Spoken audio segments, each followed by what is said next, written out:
That's right, Sam. It was apple picking this last weekend, and I missed you there. I eat like 10 apples a day, every day after apple picking until the half bushel runs out. I've been doing that every year, and it's awesome. Every year I go apple picking, and every year I get a little sad after apple picking because it reminds me of all of the times that I've gone apple picking.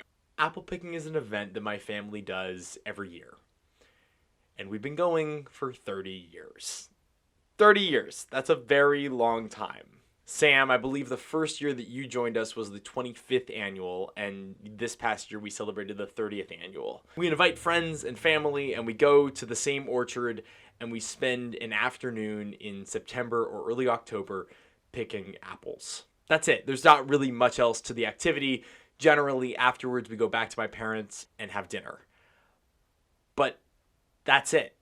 That's the entire event. Apple picking and a potluck.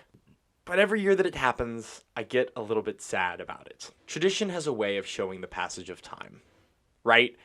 Doing the same thing year after year after year, you see the pictures and you see the change and you feel the change in yourself, or not. It's been another year and we're back at the orchard apple picking again.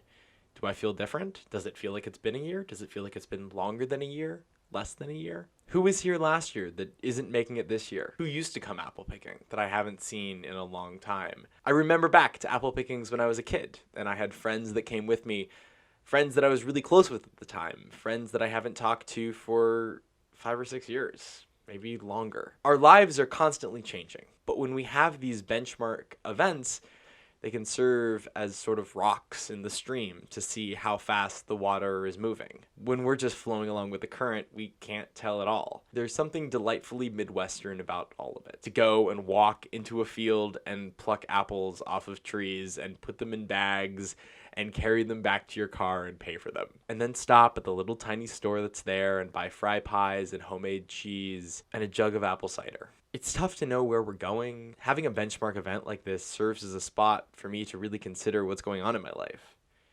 Am I on the path I want to be on? Am I doing the things I want to be doing? It gives a moment for evaluation, a moment to reconsider, a moment to think, and a moment to think about who I was a year ago. I remember the thoughts that were going through my head the last time I went apple picking. What was I concerned about? What was I worried about? What was I hopeful for? What was I anticipating? What did I believe about the world then that maybe I don't believe now? I find it fascinating and I find it sad in a way that I can't quite describe. I've been going apple picking for longer than I can remember. There's a picture on my parents' wall holding an apple when I'm less than 2 years old. But I think that the nostalgia and the sadness and the feelings that I have about all of this are good. I think that it's good to feel, I think that it's good to consider your life. It's good to remember where you were, and it's good to experience things year after year. It does really give us perspective, even if in the moment there's a certain bitterness to it as well. Hopefully we can figure out something so you'll be there for 31.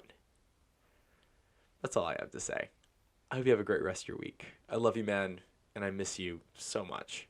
Sam, I'll see you on Thursday.